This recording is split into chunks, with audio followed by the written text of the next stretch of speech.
Night on the edge of Kinslayer's dagger was cold, as nights in the mountains are always cold. The wind whipped down from the high peaks carrying the iciness of the snowcaps. Rand shifted on the hard ground, tugging at his cloak and blanket, and only half asleep. His hand went to his sword, lying beside him. One more day, he thought drowsily. Just one more, and then we go. If no one comes tomorrow, Ingtar or Darkfriend's one, I'll take Selene to Cairhien. He had told himself that before.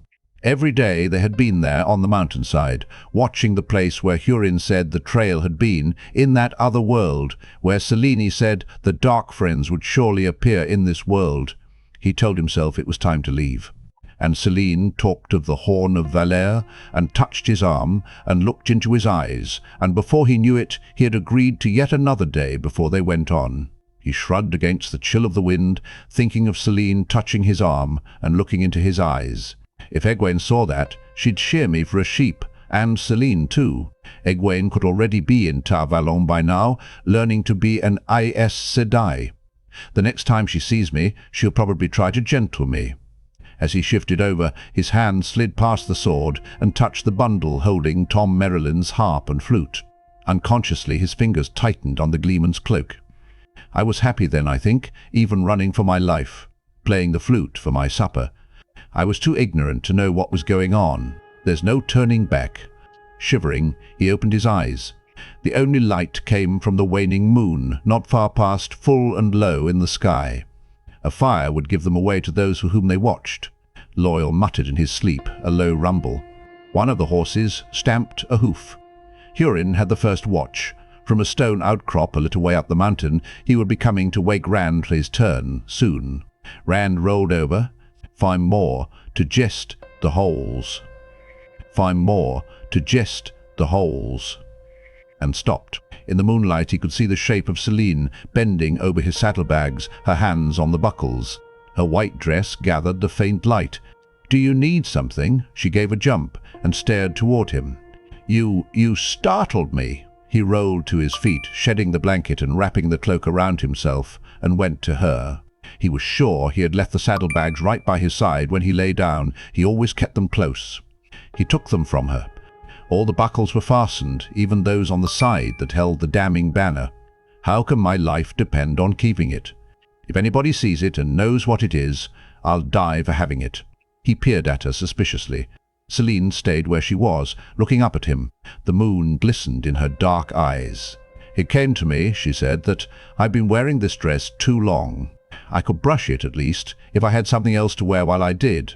One of your shirts, perhaps." Rand nodded, feeling a sudden relief.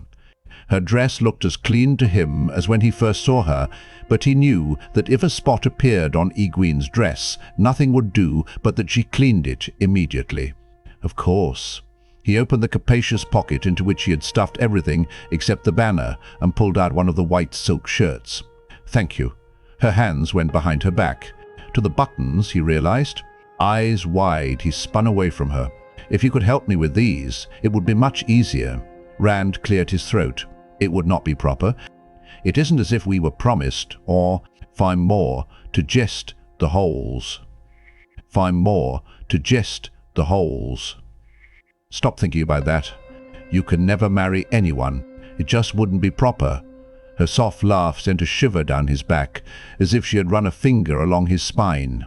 He tried not to listen to the rustlings behind him. He said, "Find more to jest the holes. Find more to jest the holes. Tomorrow. Find more to jest the holes. Find more to jest the holes. Tomorrow we'll leave for Cairhien. And what of the Horn of Valere? Maybe we were wrong. Maybe they are not coming here at all. Hurin says there are a number of passes through Kinslayer's dagger. If they went only a little further west, they do not have to come into the mountains at all. But the trail we followed came here. They will come here. The horn will come here. You may turn around now. You say that, but we don't know. Find more to jest the holes. Find more to jest the holes." He turned, and the words died in his mouth. Her dress lay across her arm, and she wore his shirt, hanging in baggy folds on her. It was a long-tailed shirt, made for his height, but she was tall for a woman. The bottom of it came little more than halfway down her thighs. It was not as if he had never seen a girl's legs before. Girls in the two rivers always tied up their skirts to go wading in waterwood ponds. But they stopped doing it well before they were old enough to braid their hair, and this was in the dark besides. The moonlight seemed to make her skin glow. "What is it you don't know, Rand?" The sound of her voice unfroze his joints. With a loud cough, he whirled to face the other way. "Ah, find more to jest the holes. Find more to jest the holes. I think, find more to jest the holes. Find more to jest the holes. Ah, find more to jest the holes. Find more to jest the holes. I find more to jest the holes. Find more to jest the holes. Ah, find more to jest the holes. Find more to jest the holes. Think of the glory, Rand. Her hand touched his back and he almost shamed himself with a squeak. Think of the glory that will come to the one who finds the horn of Valere. How proud I'll be to stand beside him who holds the horn. You have no idea the heights we will scale together, you and I. With the horn of Valere in your hand, you can be a king. You can be another Artur Hawkwing. You find more to jest the holes. Find more to jest the holes. Ah, Lord Rand, Hurin panted into the campsite. My lord, they find more to jest the holes. Find more to jest the holes. He skidded to a halt, suddenly making a gurgling sound. His eyes dropped to the ground, and he stood wringing his hands. Forgive me, my lady. I didn't mean to. Find more to jest the holes. Find more to jest the holes. Find more to jest the holes. I find more to jest the holes. Find more to jest the holes. Forgive me. Loial sat up, his blanket and cloak falling away. What's happening? Is it my turn to watch already?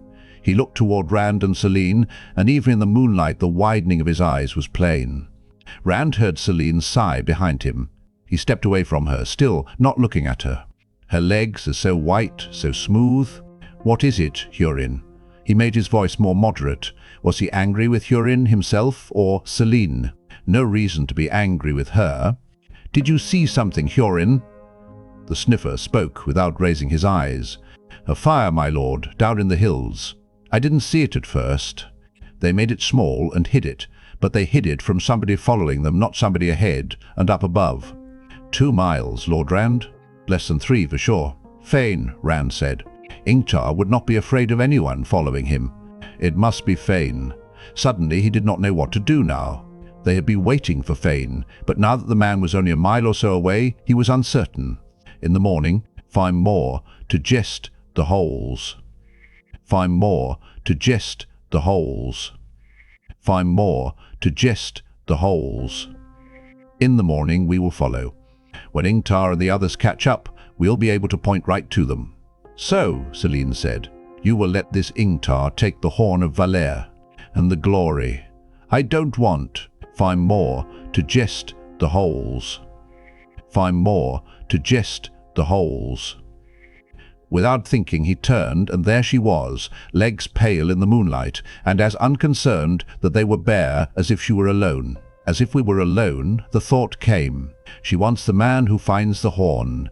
3 of us cannot take it away from them. Ingtar has 20 lances with him. You don't know, you cannot take it. How many followers does this man have? You don't know that either. Her voice was calm but intent. You don't even know if these men camped down there do have the horn. The only way is to go down yourself and see.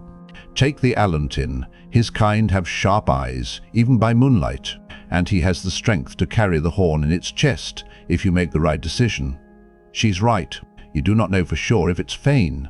A fine thing it would be to have Hurin casting about for a trail that was not there, all of them out in the open if the real Darkfriends did finally come. I will go alone, he said. Hurin and Loial will stand guard for you. Laughing, Selene came to him so gracefully it almost seemed she danced. Moon shadows veiled her face in mystery as she looked up at him, and mystery made her even more beautiful. "I am capable of guarding myself until you return to protect me. Take the Atlantin." "She is right, Rand," Loial said, rising. "I can see better by moonlight than you. With my eyes, we may not need to go as close as you would alone." "Very well." Rand strode over to his sword and buckled it at his waist. Bow and quiver he left where they lay. A bow was not of much use in the dark, and he intended to look, not fight. "Cairhien, show me this fire." The sniffer led him scrambling up the slope to the outcrop, like a huge stone thumb thrust out of the mountain. The fire was only a speck. He missed it the first time Cairhien pointed. Whoever had made it did not mean for it to be seen. He fixed it in his head. By the time they returned to the camp, Loial had saddled Red and his own horse. As Rand climbed to the bay's back, Selene caught his hand. "Remember the glory," she said softly. "Remember." The shirt seemed to fit her better than he recalled, molding itself to her form. He drew a deep breath and took his hand back. "Guard her with your life, Cairhien." "Loial?" He heeled Red's flanks gently. The OGA's big mount plodded along behind. They did not try to move quickly. Night shrouded the mountainside, and moon-cast shadows made footing uncertain. Rand could not see the fire any longer. No doubt it was better hidden from eyes on the same level, but he had its location in his mind. For someone who had learned to hunt in the tangle of the Westwood, in the two rivers, finding the fire would be no great difficulty. And what then? Selene's face loomed before him. "How proud I'll be to stand beside him who holds the horn." "Loial," he said suddenly, trying to clear his thoughts. "What's this Atlantin she calls you? It's the old tongue, Rand." The Ogier's horse picked its way uncertainly, but he guided it almost as surely as if it were daylight. "It means brother, and is short for Tia Avende Alantin. Brother to the trees. Free brother. It is very formal, but then I've heard the Cairhienin are formal. The noble houses are, at least. The common people I saw there were not very formal at all." Rand frowned. A shepherd would not be very acceptable to a formal Cairhienin noble house. "Light, Matt's right about you. You're crazy, and with a big head to boot. But if I could marry, find more to jest the holes. Find more to jest the holes. Find more to jest the holes." He wished he could stop thinking. And before he realized it, the void had formed within him, making thoughts distant things, as if part of someone else. Saidin shone at him, beckoned to him. He gritted his teeth and ignored it. It was like ignoring a burning coal inside his head, but at least he could hold it at bay. Barely. He almost left the void, but the Darkfriends were out there in the night. Amtosa now, and the Trollocs. He needed the emptiness, needed even the uneasy calm of the void. "I don't have to touch it. I don't." After a time, he reined in Red. They stood at the base of a hill, the wide, scattered trees on its slopes, black in the night. "I think we must be close by now," he said softly. "Best we go the rest of the way on foot." He slid from the saddle and tied the bay's reins to a branch. "Are you all right?" Loial whispered, climbing down. "You sound odd." "I'm fine."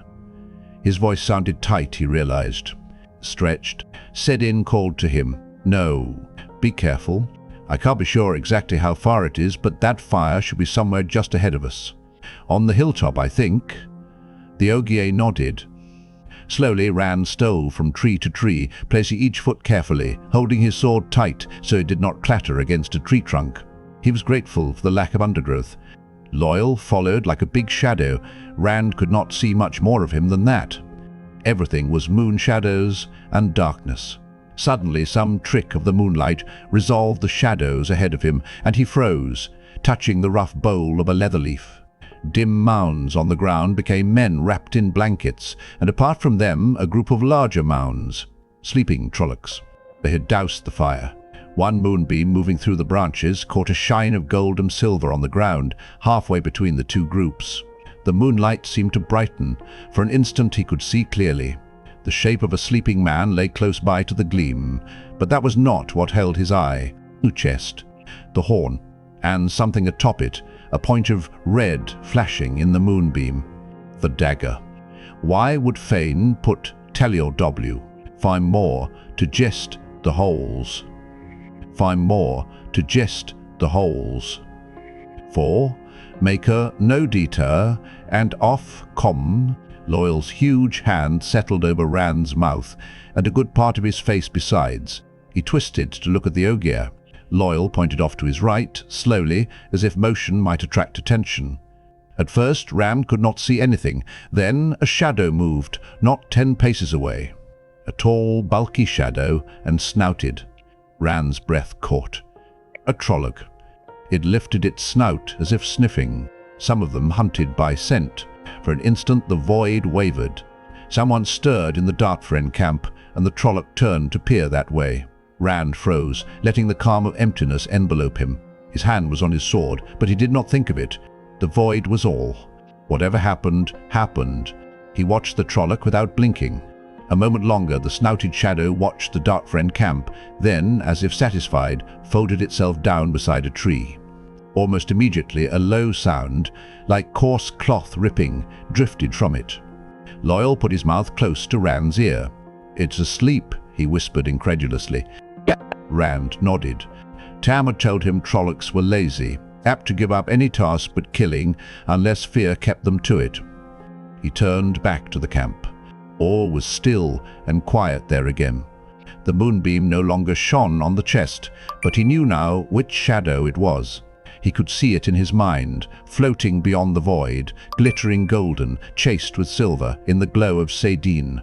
The horn of Valere and the dagger Matt needed, both almost within reach of his hand. Selene's face drifted with the chest. They could follow Fain's party in the morning and wait until Ingtar joined them. If Ingtar did come, if he still followed the trail without his sniffer, no, there would never be a better chance, all within reach of his hand. Selene was waiting on the mountain. Motioning for Loial to follow, Rand dropped to his belly and crawled toward the chest. He heard the Ogier's muffled gasp, but his eyes were fixed on that one shadowed mound ahead. Darkfriends and Trollocs lay to left and right of him, but once he had seen Tam stalk close enough to a deer to put his hand on its flank before the animal bounded off, he had tried to learn from Tam. Madness. The thought flew by dimly, almost out of reach. This is madness. You are going mad. Dim thoughts, someone else's thoughts. Slowly, silently, he slithered to that one special shadow and put out a hand. Ornate traceries worked in gold met his touch. It was the chest that held the horn of Valere. His hand touched something else on the lid. The dagger, bare-bladed. In the dark, his eyes widened. Remembering what it had done to Matt, he jerked back, the void shifting with his agitation. The man sleeping nearby, no more than 2 paces from the chest, no one else lay so close by, spans, groaned in his sleep and thrashed at his blankets. Rand allowed the void to sweep thought and fear away. Murmuring uneasily in his sleep, the man stilled. Rand let his hand go back to the dagger, not quite touching it. It had not harmed Matt in the beginning. Not much, at least. Not quickly. In one swift motion he lifted the dagger, stuck it behind his belt, and pulled his hand away, as if it might help to minimize the time it touched his bare skin. Perhaps it would, and Matt would die without the dagger. He could feel it there, almost a weight, pulling him down, pressing against him. But in the void sensation was as distant as thought, and the feel of the dagger faded quickly to something he was used to. He wasted only a moment more staring at the shadow-wrapped chest. The horn had to be inside, but he did not know how to open it, and he could not lift it by himself. Then he looked around for Loial. He found the Ogier crouched not far behind him, massive head swiveling as he peered back and forth from sleeping human Darkfriends to sleeping Trollocs. Even in the night it was plain. Loial's eyes were as wide as they could go. They looked as big as saucers in the light of the moon. Rand reached out and took Loial's hand. The Ogier gave a start and gasped. Rand put a finger across his lips, set Loial's hand on the chest, and mimed lifting. For a time it seemed forever in the night. With Darkfriends and Trollocs all around, it could not have been more than heartbeats. Loial stared. Then, slowly, he put his arms around the golden chest and stood. He made it seem effortless. Ever so carefully, even more carefully than he had come in, Rand began to walk out of the camp, behind Loial and the chest. Both hands on his sword, he watched the sleeping Darkfriends, the still shapes of the Trollocs. All those shadowed figures began to be swallowed deeper in the darkness as they drew away, almost free. "We've done it." The man who had been sleeping near the chest suddenly sat up with a strangled yell, then leaped to his feet. "It's gone. Wake, you filth." "It's Goina." Fain's voice, even in the void, Rand recognized it. The others scrambled erect, Darkfriends and Trollocs, calling to know what was happening, growling and snarling. Fain's voice rose to a howl. "I know it is you, All-Thor. You're hiding from me, but I know you are out there. Find him. Find him." All-Thor. Men and Trollocs scattered in every direction. Wrapped in emptiness, Rand kept moving. Almost forgotten in entering the camp, Saidin pulsed at him. "He cannot see us," Loial whispered low. "Once we reach the horses." A Trolloc leaped out of the dark at them, cruel eagle's beak in a man's face where mouth and nose should have been, scythe-like sword already whistling through the air. Rand moved without thought. He was one with the blade. Cat dances on the wall. The Trolloc screamed as it fell, screamed again as it died. "Run, Loial," Rand commanded. Saidin called to him. "Run." He was dimly aware of Loial lumbering to an awkward gallop, but another Trolloc loomed from the night, boar-snouted and tusked, spiked axe raised. Smoothly Rand glided between Trolloc and Ogier. Loial must get the horn away. Head and shoulders taller than Rand, half again as wide, the Trolloc came at him with a silent snarl. The courtier taps his fan. No scream this time. He walked backwards after Loial, watching the night. Saidin sang to him such a sweet song. The power could burn them all, burn Fain and all the rest to cinders. No, 2 more Trollocs, wolf and ram, gleaming teeth and curling horns. Lizard in the thorn bush. He rose smoothly from one knee as the second toppled, horns almost brushing his shoulder. The song of Saidin caressed him with seduction, pulled him with 1,000 silken strings. Burn them all with the power. No, no, better dead than that. If I were dead, it would be done with. A knot of Trollocs came into sight, hunting uncertainly. 3 of them, 4. Suddenly one pointed to Rand and raised a howl. The rest answered as they charged. "Let it be done with," Rand shouted, and leaped to meet them. For an instant, surprise slowed them. Then they came on with guttural cries, gleeful, bloodthirsty, swords and axes raised. He danced among them to the song of Saidin. Hummingbird kisses the honey rose. So cunning that song, filling him, cat on hot sand. The sword seemed alive in his hands, as it had never been before, and he fought as if a heron-marked blade could keep Saidin from him. The heron spreads its wings. Rand stared at the motionless shapes on the ground around him. "Better to be dead," he murmured. He raised his eyes, back up the hill, toward where the camp lay.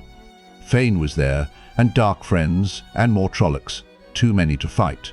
Too many to face and live. He took a step that way. Another. "Rand, come on!" Loial's urgent, whispered call drifted through the emptiness to him. "For life and the light, Rand, come on!" Carefully, Rand bent to wipe his blade on a Trolloc's coat. Then, as formally as if Lan were watching him train, he sheathed it. Rand! As though he knew of no urgency, Rand joined Loial by the horses. The Ogier was tying the golden chest atop his saddle with straps from his saddlebags. His cloak was stuffed underneath to help balance the chest on the rounded saddle seat. Saidin sang no more. It was there, that stomach-turning glow, but it held back as if he truly had fought it off. Wonderingly, he let the void vanish. "I think I'm going mad," he said. Suddenly realizing where they were, he peered back the way they had come. Shouts and howls came from 6 different directions, signs of search, but none of pursuit. "Fall, yet?" He swung up onto Red's back. "Sometimes I do not understand half of what you say," Loial said.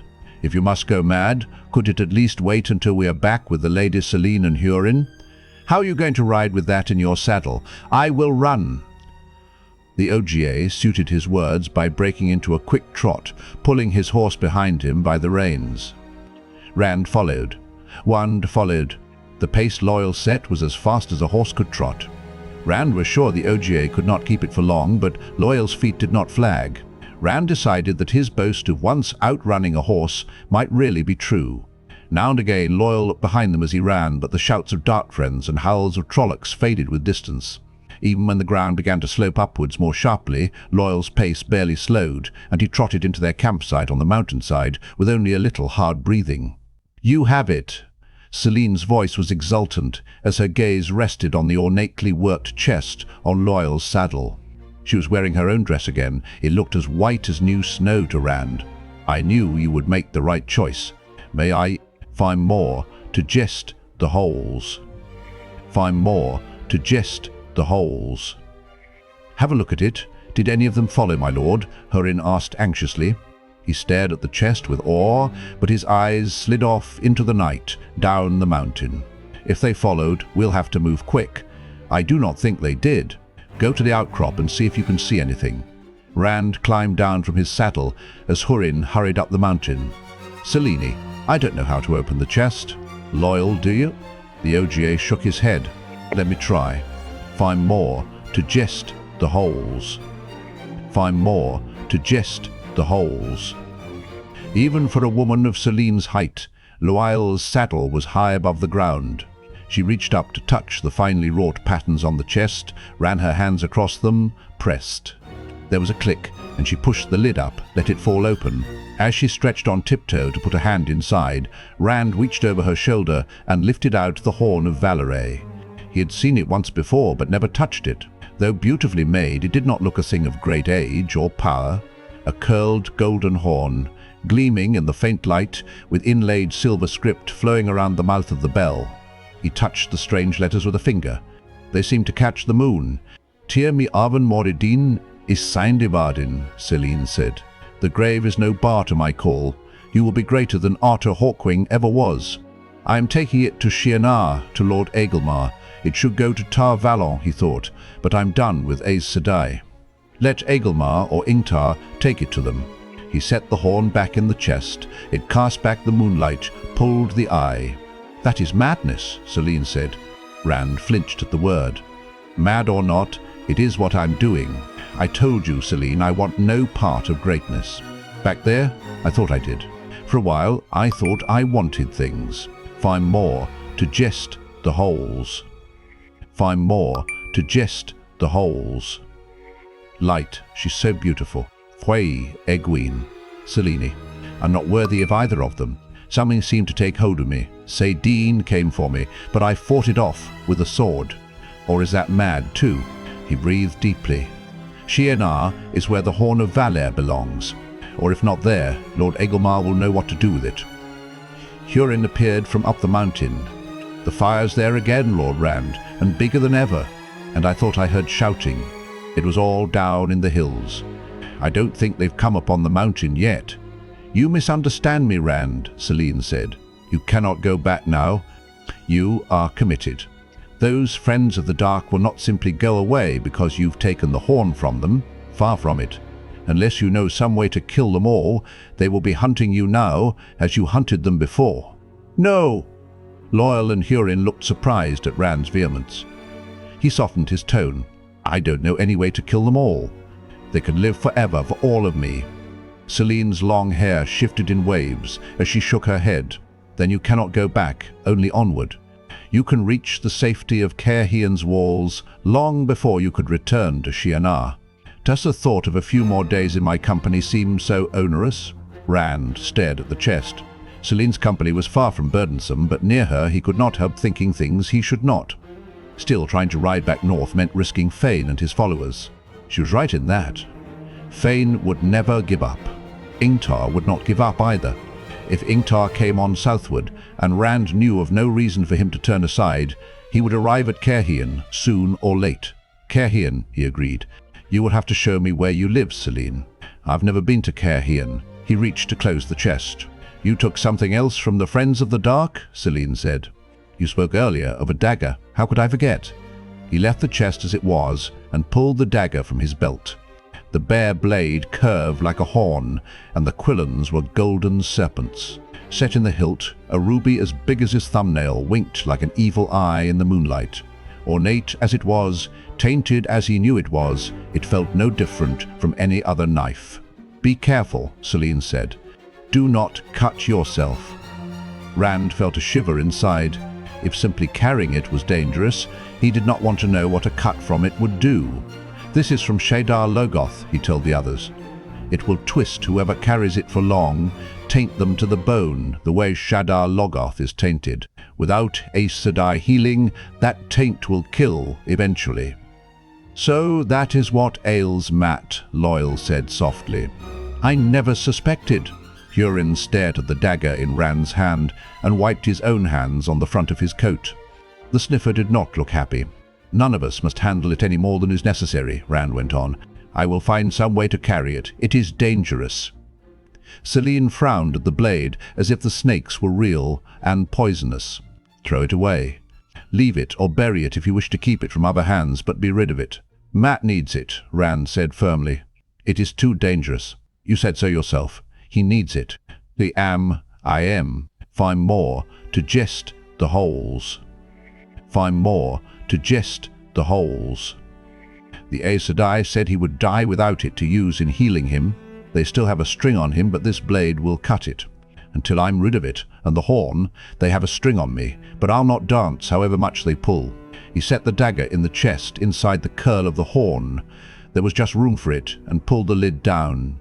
It locked with a sharp snap. That should shield us from it. He hoped it would. Lan said the time to sound most sure was when you were least certain. "The chest will surely shield us," Selene said in a tight voice. "And now I mean to finish what is left of my night's sleep." Rand shook his head. "We are too close. Fain seems able to find me sometimes. Seek the oneness if you are afraid," Selene said. "I want to be as far from those Darkfriends come morning as we can be. I will saddle your mare." Stubborn. She sounded angry, and when he looked at her, her mouth curved in a smile that never came close to her dark eyes. "A stubborn man is best once. Find more to jest the holes. Find more to jest the holes." Her voice trailed off, and that worried him. Women often seem to leave things unsaid, and in his limited experience it was what they did not say that proved the most trouble. She watched in silence as he slung her saddle onto the white mare's back and bent to fashion the girths. "Gather them all in," Fain snarled. The goat-snouted Trolloc backed away from him. The fire, piled high with wood now, lit the hilltop with flickering shadows. His human followers huddled near the blaze, fearful to be out in the dark with the rest of the Trollocs. "Gather them, everyone that still lives, and if any think to run, let them know they'll get what that one got." He gestured to the first Trolloc that had brought him word. All Thor was not to be found. It still snapped at ground, muddied with its own blood, hooves scraping trenches as they jerked. "Go," Fain whispered, and the goat-snouted Trolloc ran into the night. Fain glanced contemptuously at the other humans. They'll have their uses still, then turned to stare into the night, toward Kinslayer's dagger. All Thor was up there somewhere, in the mountains, with the horn. His teeth grated audibly at the thought. He did not know where exactly, but something pulled him toward the mountains. Toward all Thor, that much of the Dark Ones, Tyr, find more to jest the holes. Find more to jest the holes. Whir, Dift. Find more to jest the holes. Find more to jest the holes. Remained to him.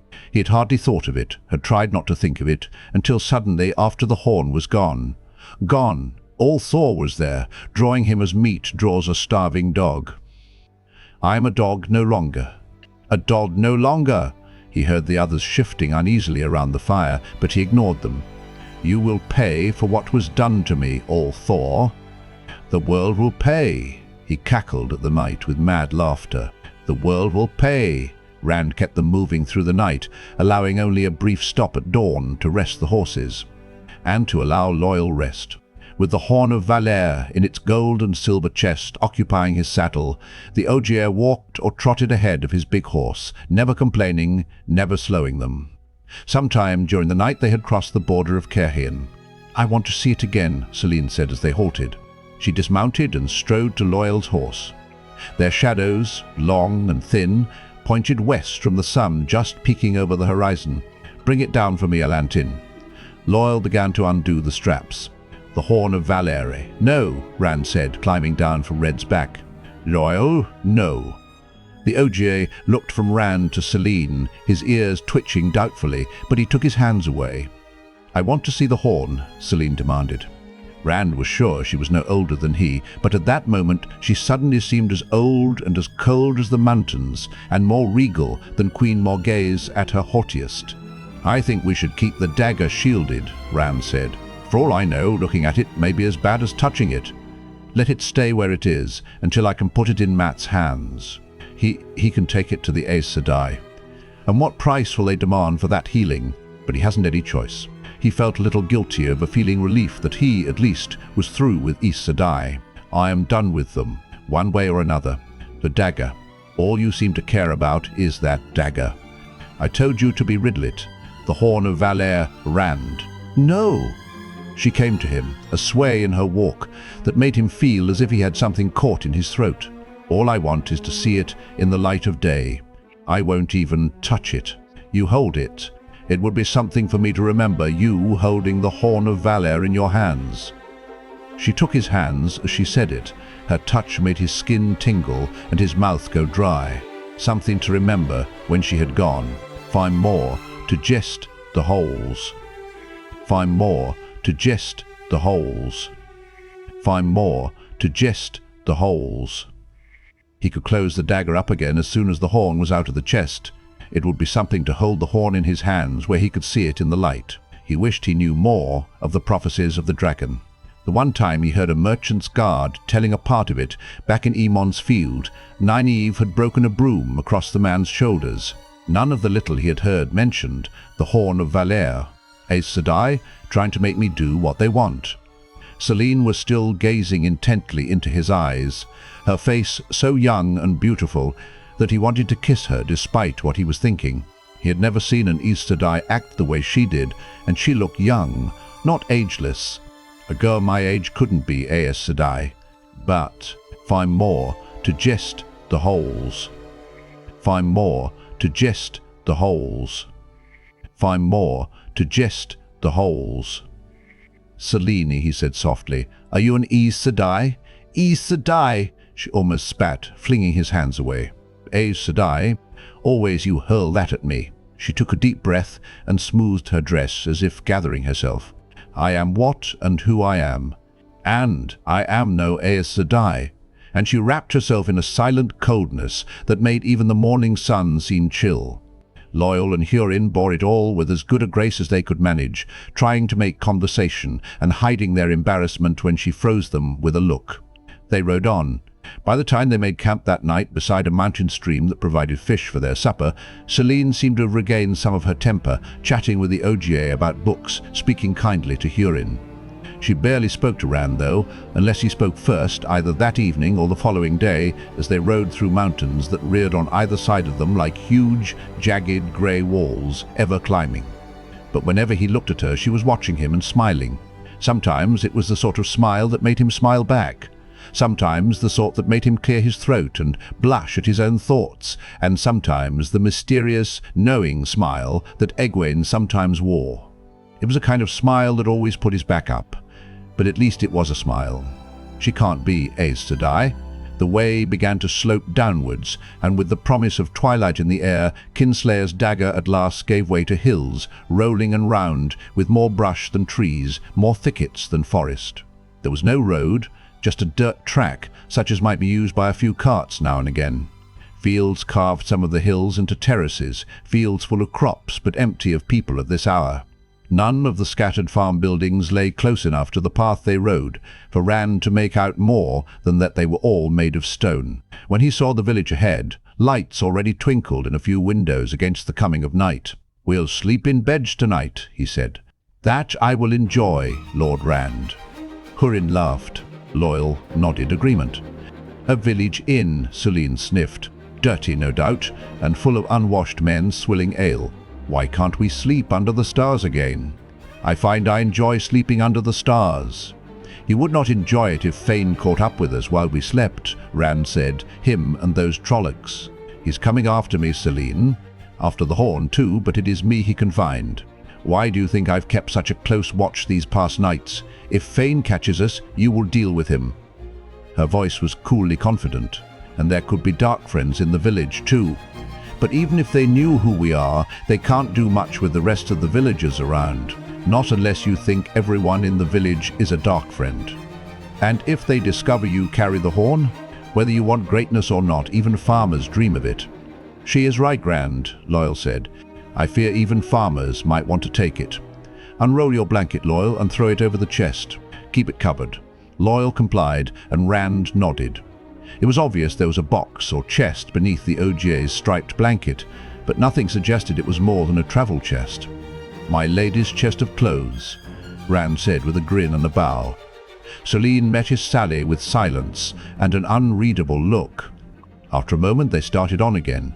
Almost immediately, off to Rand's left, a glitter from the setting sun reflected from something on the ground. Something large? Something very large, by the light it threw up. Curious, he turned his horse that way. "My lord," Cairhien said. "The village. I just want to see this first," Rand said. "It's brighter than sunlight on water. What can it be?" His eyes on the reflection, he was surprised when Red suddenly stopped. On the point of urging the bay on, he realized that they stood on the edge of a clay precipice above a huge excavation. Most of the hill had been dug away to a depth of easily 100 paces. Certainly more than one hill had vanished, and maybe some farmers' fields, for the hole was at least 10 times as wide as it was deep. The far side appeared to have been packed hard to a ramp. There were men on the bottom, a dozen of them, getting a fire started. Down there, night was already descending. Here and there among them armor turned the light, and swords swung at their sides. He hardly glanced at them.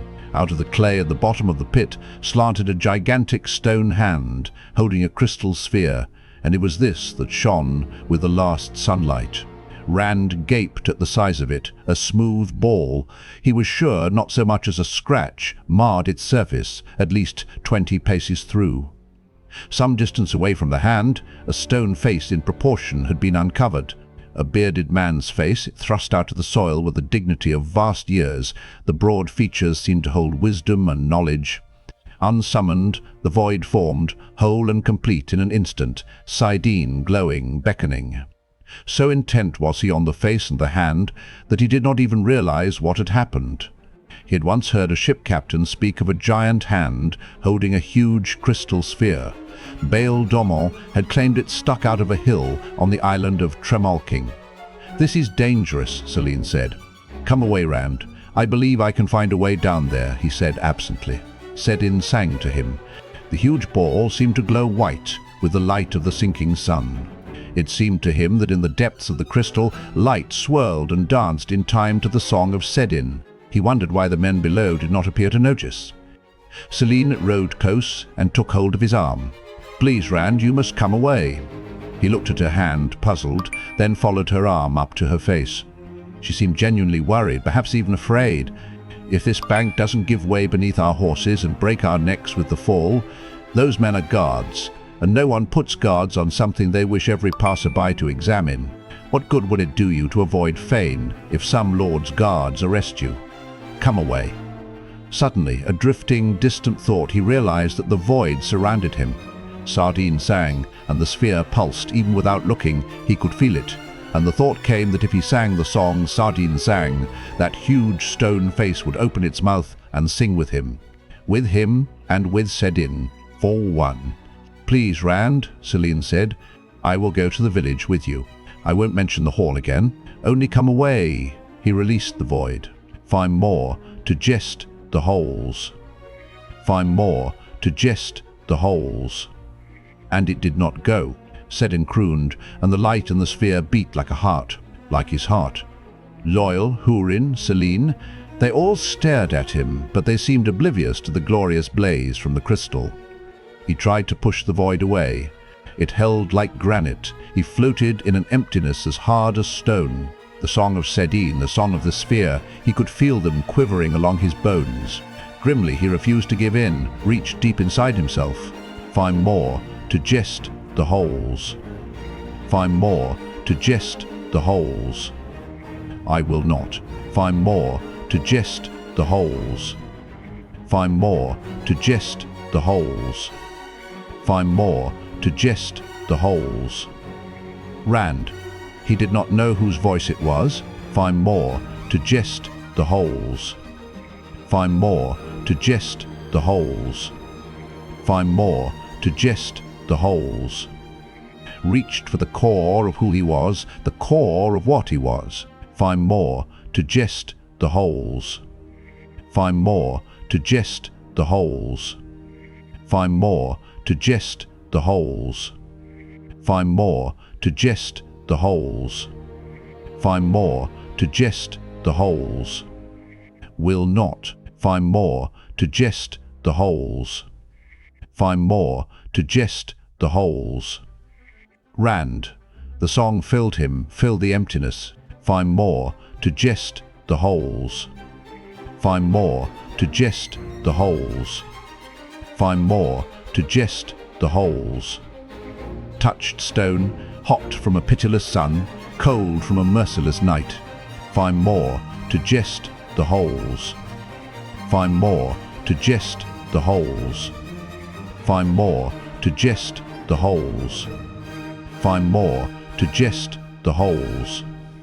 Find more to jest the holes. Find more to jest the holes. Not. Find more to jest the holes. Find more to jest the holes. Light filled him, blinded him. Till shade is gone, he mumbled, till water is gone. Find more to jest the holes. Power filled him. He was one with the sphere. And find more to jest the holes. Find more to jest the holes. Into the shadow with teeth bared. Find more to jest the holes. The power was his. The power was his. And find more to jest the holes. Find more to jest the holes. To spit in Sightblinder's eye. Find more to jest the holes. Power to break the world. And find more to jest the holes. Find more to jest the holes. On the last day, it came out as a shout, and the void was gone. Red shied at his cry, clay crumbled under the stallion's hoof, spilling into the pit. The big bay went to his knees. Rand leaned forward, gathering the reins, and Red scrambled to safety, away from the edge. They were all staring at him, he saw. Selene, Loial, Cairhien, all of them. What happened? The void. Find more to jest the holes. Find more to jest the holes. Find more to jest the holes. He touched his forehead. The void had not gone when he released it, and the glow saidin had grown stronger, and find more to jest the holes. Find more to jest the holes. Find more to jest the holes. He could not remember anything more, saidin. He felt cold. He felt cold. Did I find more to jest the holes? Find more to jest the holes. Do something. He frowned, trying to remember. Did I say something? You just sat there stiff as a statue, Loial said, mumbling to yourself no matter what anyone said. I couldn't make out what you were saying, not until you shouted, "Day!" loud enough to wake the dead and nearly put your horse over the edge. Are you ill? You're acting more and more oddly every day. I'm not sick, Rand said harshly, then softened it. I'm all right, Loial. Selene watched him warily. From the pit came the sound of men calling, the words indistinguishable. Lord Rand, Hurin said, I think those guards have finally noticed us. If they know a way up this side, they could be here any minute. Yes, Selene said. Let us leave here quickly. Rand glanced at the excavation, then away again quickly. The great crystal held nothing except reflected light from the evening sun, but he did not want to look at it. He could almost remember. Find more to jest the holes. Find more to jest the holes. Something about the sphere. I don't see any reason to wait for them. We didn't do anything. Let's find an inn.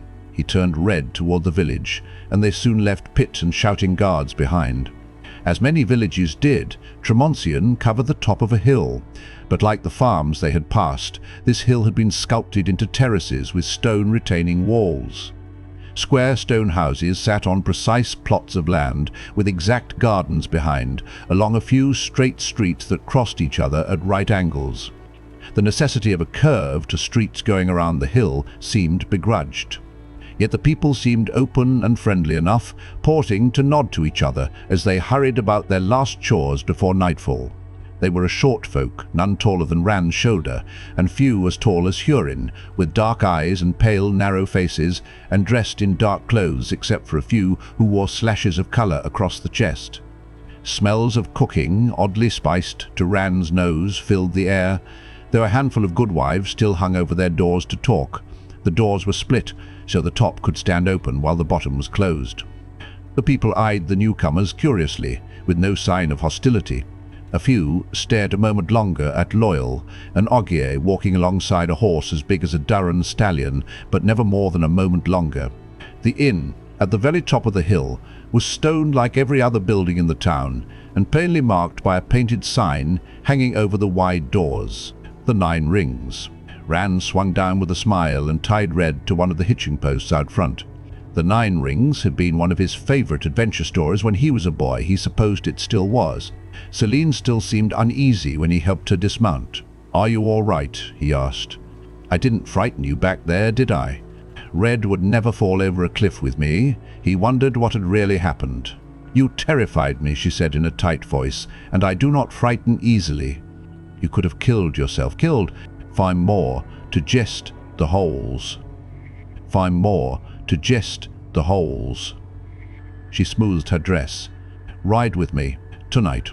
Now, bring the horn, and I will stay by your side forever. Think of it, me by your side, and the horn of Valere in your hands. And that will only be the beginning, I promise. What more could you ask for?" Rand shook his head. "I can't, Selene. The horn. Find more to jest the holes. Find more to jest the holes." He looked around. A man looked out his window across the way, then twitched the curtains closed.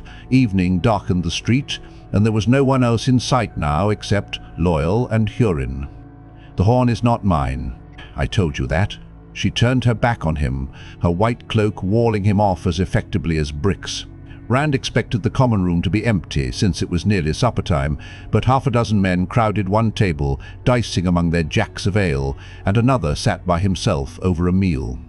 Though the dicers carried no weapons in sight and wore no armour, only plain coats and breeches of dark blue, something about the way they held themselves told Rand they were soldiers. His eyes went to the solitary man, an officer with the tops of his high boots turned down and his sword propped against the table beside his chair. A single slash of red and one of yellow crossed the chest of the officer's blue coat from shoulder to shoulder, and the front of his head was shaved, though his black hair hung long in the back. The soldier's hair was clipped short, as if it all had been cut under the same bowl. All 7 turned to look as Rand and the others came in. The innkeeper was a lean woman with a long nose and greying hair, but her wrinkles seemed part of her ready smile more than anything else. She came bustling up, wiping her hands on a spotless white apron. "Good even to you." Her quick eyes took in Rand's gold-embroidered red coat and Selene's fine white dress. "My lord, my lady. I am Magdalene Madwyn, my lord. Be welcome to the 9 Rings, and an Ogier. Not many of your kind come this way, friend Ogier. Would you be up from steading Sofu, then?" Loial managed an awkward half-bow under the weight of the chest. "No, good innkeeper. I come the other way, from the borderlands." "From the borderlands, you say? Well, and you, my lord? Forgive me for asking, but you've not the look of the borderlands, if you don't mind my saying it. I'm from the 2 Rivers, Mistress Madwyn, in Andor." He glanced at Selene. She did not seem to admit he existed. Her level look barely admitted that the room existed, or anyone in it. "The Lady Selene is from Cairhien, from the capital, and I am from Andor." "As you say, my lord." Mistress Madwyn's glance flickered to Rand's sword. The bronze herons were plain on scabbard and hilt. She frowned slightly, but her face was clear again in a blink. "You'll be wanting a meal for yourself and your beautiful lady and your followers. And rooms, I expect." I'll have your horses seen to. I've a good table for you, right this way, and pork with yellow peppers on the fire. Would you be hunting the Horn of Valere then, my lord, you and your lady?" In the act of following her, Rand almost stumbled. "No. Why would you think we were? No offense, my lord. We've had 2 through here already, all polished to look like heroes. Not to suggest anything of the kind about you, my lord, in the last month. Not many strangers come here, except traders up from the capital to buy oats and barley. I'd not suppose the hunt has left Ilion yet, but maybe some don't think they really need the blessing, and they'll get a jump on the others by missing it. We are not hunting the horn, mistress." Rand did not glance at the bundle in Loial's arms. The blanket with its colourful stripes hung bunched over the Ogier's thick arms and disguised the chest well. "We surely are not. We are on our way to the capital, as you say, my lord. Forgive me for asking, but is your lady well?" Selene looked at her and spoke for the first time. "I am quite well." Her voice left a chill in the air that stifled talk for a moment. "You're not Cairhienin, Mistress Madwen," Hurin said suddenly. Burdened down with their saddlebags and Rand's bundle, he looked like a walking baggage cart. "Pardon, but you don't sound it." Mistress Madwen's eyebrows rose, and she shot a glance at Rand, then grinned. "I should have known you'd let your man speak freely, but I've grown used to." Her glance darted toward the officer, who had gone back to his own meal. "Light, no, I'm not Cairhienin, but for my sins, I married one. 23 years I lived with him, and when he died on me, the light shine on him. I was all ready to go back to Lugard, but he had the last laugh, he did. He left me the inn, and his brother the money, when I was sure it would be the other way round. Tricksome and scheming Baron was, like every man I've ever known, Cairhienin most of all. Will you be seated, my lord? My lady?" The innkeeper gave a surprised blink when Hurin sat at table with them. An Ogier, it seemed, was one thing, but Hurin was clearly a servant in her eyes. With another quick look at Rand, she bustled off to the kitchens, and soon serving girls came with their meal, giggling and staring at the lord and the lady, and the Ogier, till Mistress Madwen chased them back to their work. At first, Rand stared at his food doubtfully. The pork was cut in small bits, mixed with long strips of yellow peppers and peas, and a number of vegetables and things he did not recognize, all in some sort of clear, thick sauce.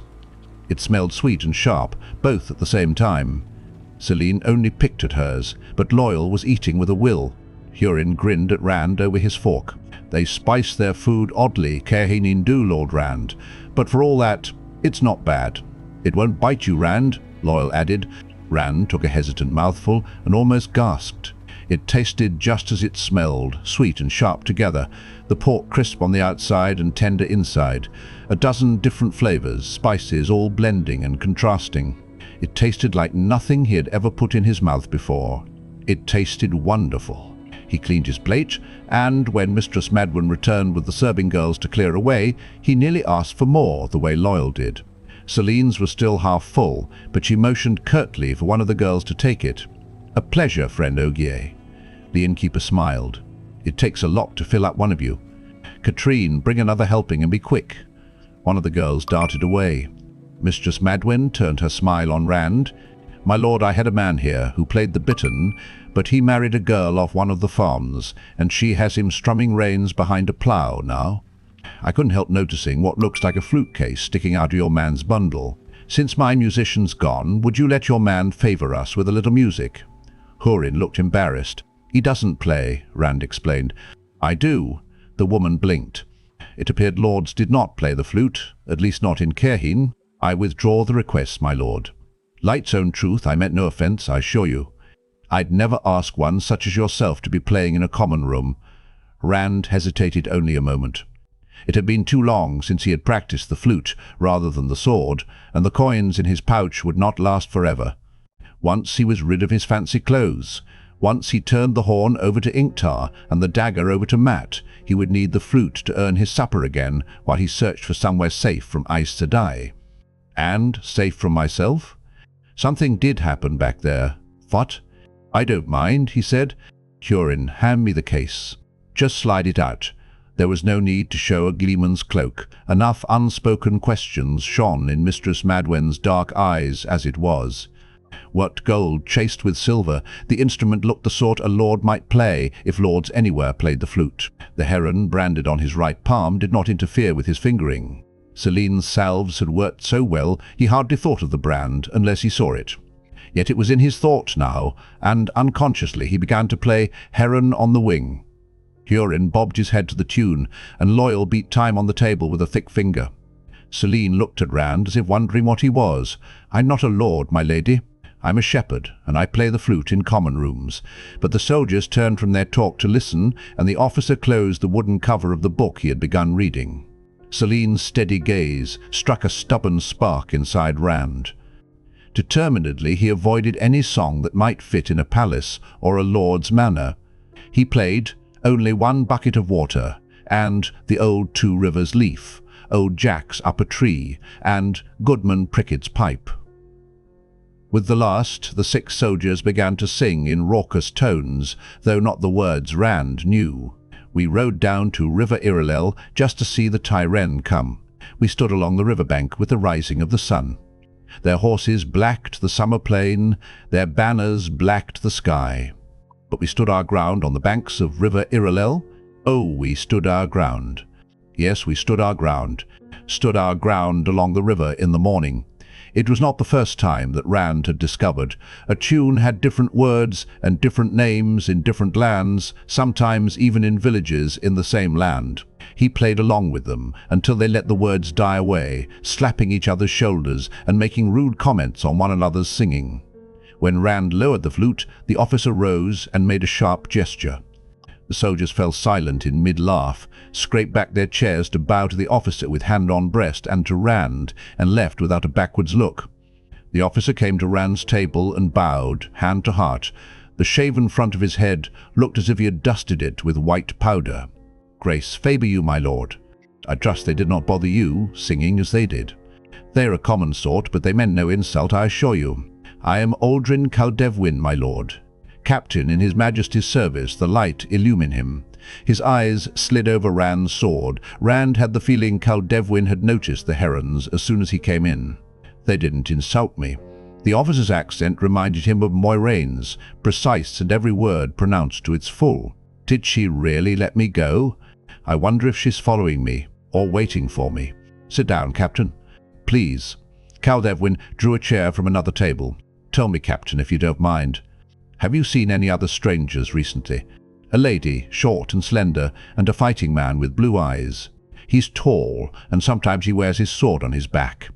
"I've seen no strangers at all," he said, lowering himself stiffly to his seat. "Saving yourself and your lady, my lord. Few of the nobility ever come here." His eyes flicked toward Loial with a minute frown. Hurin he ignored for a servant. It was only a thought. "Under the light, my lord, I mean no disrespect, but may I hear your name? We have so few strangers here that I find I wish to know everyone." Rand gave it. He claimed no title, but the officer seemed not to notice, and said as he had to the innkeeper, "From the 2 rivers in Andor. A wondrous place I have heard, Lord Rand.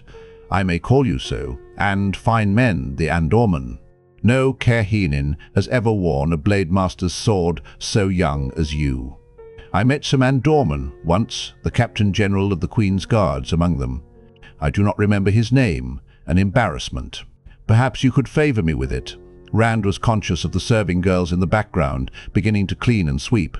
Caldevwin seemed only to be making conversation, but there was a probing quality to his look. Gareth Brine. Of course, young to hold so much responsibility. Rand kept his voice level. "Gareth Brine has enough grey in his hair to be your father, Captain. Forgive me, my Lord Rand. I meant to say that he came to it young." Caldevwin turned to Selene, and for a moment he only stared. He shook himself finally, as if coming out of a trance. "Forgive me for looking at you so, my lady, and forgive me for speaking so, but grace has surely favoured you. Will you give me a name to put to such beauty?" Just as Selene opened her mouth, one of the serving girls let out a cry and dropped a lamp she was taking down from a shelf. Oil splattered and caught in a pool of flame on the floor. Rand leaped to his feet along with the others at the table, but before any of them could move, Mistress Madwyn appeared, and she and the girls smothered the flames with their aprons. "I've told you to be careful, Katrine," the innkeeper said, shaking her now smutty apron under the girl's nose. "You'll be burning the inn down, and yourself in it." The girl seemed on the point of tears. "I was being careful, mistress, but I had such a twinge in my arm." Mistress Madwyn threw up her hands. "You always have some excuse, and you still break more dishes than all the rest. Ah, it's all right. Clean it up, and don't burn yourself." The innkeeper turned to Rand and the others, all still standing around the table. "I hope none of you take this amiss. The girl really won't burn down the inn. She's hard on the dishes when she starts mooning over some young fellow, but she's never mishandled a lamp before. I would like to be shown to my room. I do not feel well after all." Selene spoke in careful tones, as though uncertain of her stomach, but despite that she looked and sounded as cool and calm as ever. The journey and the fire. The innkeeper clucked like a mother hen. "Of course, my lady. I have a fine room for you and your lord. Shall I fetch Mother Caldevwin? She has a fine hand with soothing herbs." Selene's voice sharpened. "No, and I wish a room by myself." Mistress Madwyn glanced at Rand, but the next moment she was bowing Selene solicitously toward the stairs. "As you wish, my lady. Leiden, fetch the lady's things like a good girl now." One of the serving girls ran to take Selene's saddlebags from Hurin, and the women disappeared upstairs, Selene stiff-backed and silent. Caldevwin stared after them until they were gone, then shook himself again. He waited until Rand had seated himself before taking his chair again. "Forgive me, my Lord Rand, for staring so at your lady, but grace has surely favoured you in her." "I mean no insult." "None taken," Rand said. He wondered if every man felt the way he did when they looked at Selene. "As I was riding to the village, Captain, I saw a huge sphere. Crystal, it seemed." "What is it?" The Cairhienin's eyes sharpened. "It is part of the statue, my Lord Rand," he said slowly. His gaze flickered toward Loial. For an instant he seemed to be considering something new. "Statue? I saw a hand and a face too. It must be huge." "It is, my Lord Rand." "And old?" Caldevwin paused. "From the age of legends, so I am told." Rand felt a chill. The age of legends, when use of the one power was everywhere, if the stories could be believed. What happened there? "I know there was something." "The age of legends," Loial said. "Yes, it must be. No one has done work so vast since. A great piece of work to dig that up, Captain." Hurin sat silently, as if he not only was not listening, but was not there at all. Caldevwin nodded reluctantly. "I have 500 labourers in camp beyond the diggings, and even so it will be past summer's end before we have it clear. They are men from the foregate. Half my work is to keep them digging, and the other half to keep them out of this village. Foregaters have a fondness for drinking and carousing, you understand, and these people lead quiet lives." His tone said his sympathies were all with the villagers. Rand nodded. He had no interest in foregaters, whoever they were. "What will you do with it?" The captain hesitated, but Rand only looked back at him until he spoke. "Galdrian himself has ordered that it be taken to the capital." Loial blinked. "A very great piece of work, that. I am not sure how something that big could be moved so far." "His Majesty has ordered it," Caldevwin said sharply. "It will be set up outside the city, a monument to the greatness of Cairhien and of House Riatin. Ogier are not the only ones who know how to move stone." Loial looked abashed, and the captain visibly calmed himself. "Your pardon, friend Ogier. I spoke in haste and rudely." He still sounded a little gruff. "Will you be staying in Tremonsien long, my Lord Rand?" "We leave in the morning," Rand said. "We are going to Cairhien. As it happens, I am sending some of my men back to the city tomorrow. I must rotate them. They grow stale after too long watching men swing picks and shovels. You will not mind if they ride in your company?" He put it as a question, but as if acceptance were a foregone conclusion. Mistress Madwyn appeared on the stairs, and he rose. "If you will excuse me, my Lord Rand, I must be up early." "Until the morning, then. Grace favour you." He bowed to Rand, nodded to Loial, and left. As the doors closed behind the Cairhienin, the innkeeper came to the table. "I have your lady settled, my lord, and I've good rooms prepared for you and your man, and you, friend Ogier." She paused, studying Rand. "Forgive me if I overstep myself, my lord, but I think I can speak freely to a lord who lets his man speak up. If I'm wrong, if I'm more to jest the holes." Find more to jest the holes. Well, I mean no insult. For 23 years, Barine Madwen and I were arguing when we weren't kissing, so to speak. That's by way of saying I have some experience. Right now, you're thinking your lady never wants to see you again, but it's my way of thinking that if you tap on her door tonight, she'll be taking you in. Smile and say it was your fault, whether it was or not. Rand cleared his throat and hoped his face was not turning red. Light, Egwene would kill me if she knew I'd even thought of it, and Selene would kill me if I did it. Or would she? That did make his cheeks burn. I, W. Stain, find more to jest the holes. Find more to jest the holes. Thank you for your suggestion, Mistress Madwen. The rooms. Find more to jest the holes. Find more to jest the holes. He avoided looking at the blanket-covered chest by Loial's chair. They did not dare leave it without someone awake and guarding it. We three will all sleep in the same room. The innkeeper looked startled, but she recovered quickly. As you wish, my lord. This way, if you please. Rand followed her up the stairs.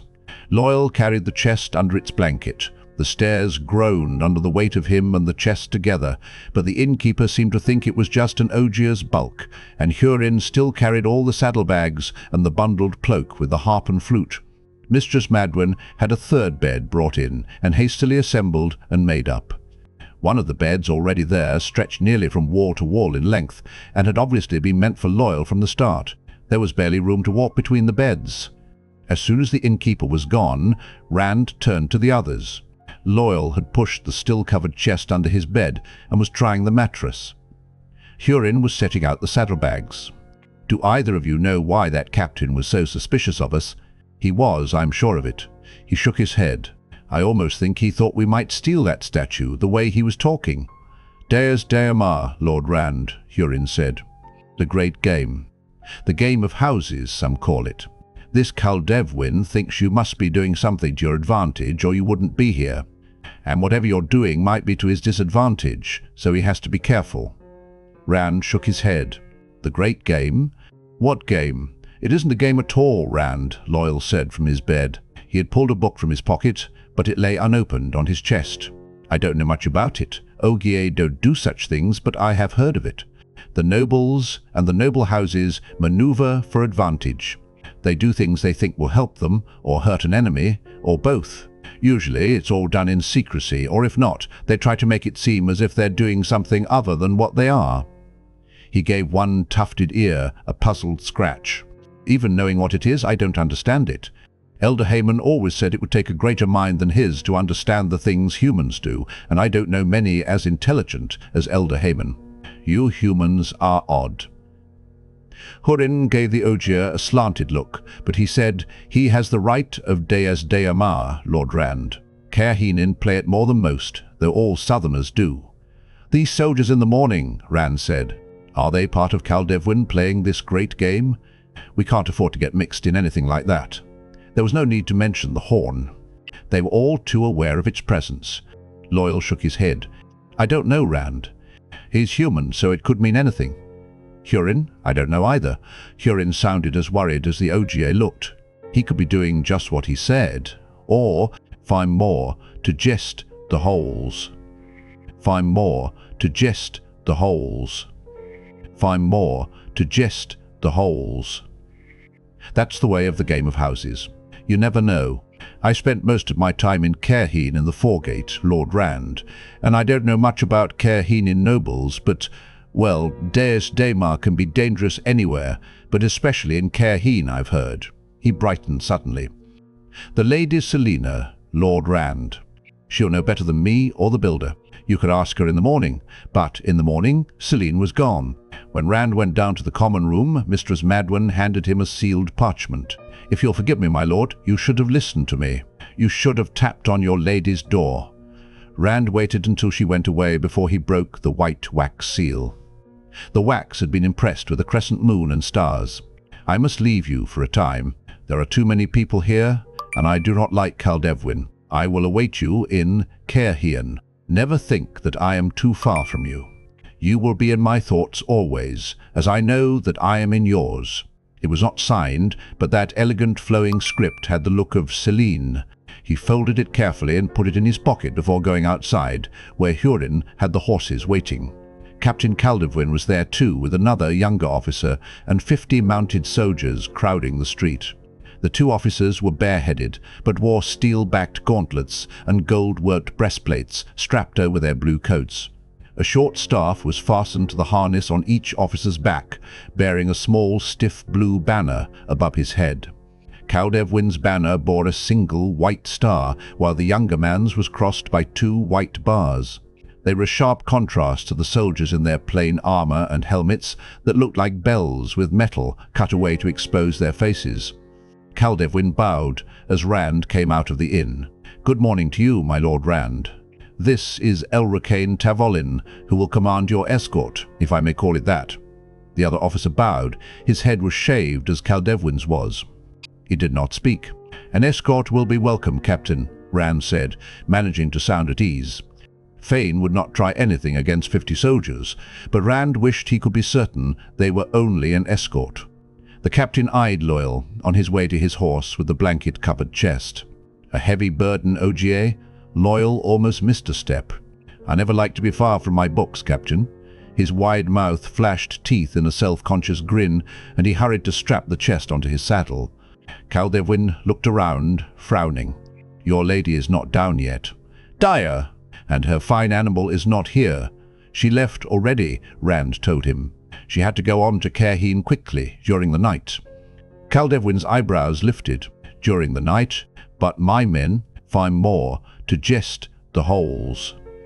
Find more to jest the holes. Find more to jest the holes." "Forgive me, my Lord Rand." He drew the younger officer aside, whispering furiously. "He had the inn watched, Lord Rand," Cairhien whispered. "The Lady Selene must have gotten past them unseen somehow."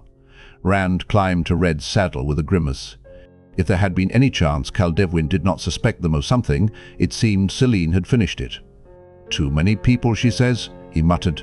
"There'll be more people by far in Cairhien." "You said something, my lord?" Rand looked up as Tavolin joined him, mounted on a tall, dust-colored gelding. Cairhien was in his saddle too, and Loial stood beside his big horse's head. The soldiers were formed up in ranks. Caldevwin was nowhere to be seen. "Nothing is happening the way I expect," Rand said. Tavolin gave him a brief smile, hardly more than a twitch of his lips. "Shall we ride, my lord?" The strange procession headed for the hard-packed road that led to the city of Cairhien.